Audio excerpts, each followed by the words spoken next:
Hello साथीहरू, स्वागत छ हजुरहरूलाई मेरो न्यू ब्लगमा। कस्तो हुनुहुन्छ हजुरहरू? आई होप हजुरहरू सबै सन्चै हुनुहुन्छ होला। हामी पनि एकदमै सन्चै छौँ। जस्तै कि त हजुरहरूलाई थाहा छ आज मेरो बाबुको बर्थडे हो भनेर, अनि बर्थडेको हामी तयारी गरिरहेको थियौँ। अनि यो देख्न सक्नुहुन्छ, यो चाहिँ मैले घरमै बनाएको केक हो है, आफ्नै हातले घरमै बनाएको केक। अनि मेरो बाबु एकदमै खुसी भएको थियो अनि सबैलाई नमस्कार पनि गरिरहेको थियो।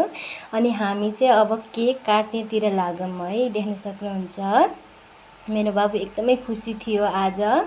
अनि स्कुलमा पनि सबैलाई भनिरहेको थियो अरे आज मेरो बर्थडे हो। अनि यसको आफ्नो फ्रेन्डहरूले सबैले यसलाई बर्थडे विस गर्यो होला। अनि आफ्नो म्याडमले पनि बर्थडे विस गरिदिनु भयो होला।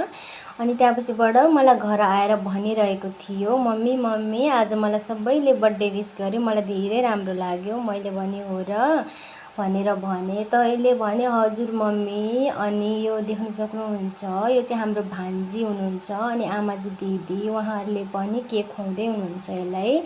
अनि सबैले केक खुवाएपछि मेरो बाबु आफ्नो साथीसँग डान्स गर्नु लाग्यो। अनि हजुरहरूलाई कस्तो लाग्यो आजको मेरो मिनी ब्लग? आई होप हजुरहरूलाई सबैलाई राम्रो लाग्यो होला।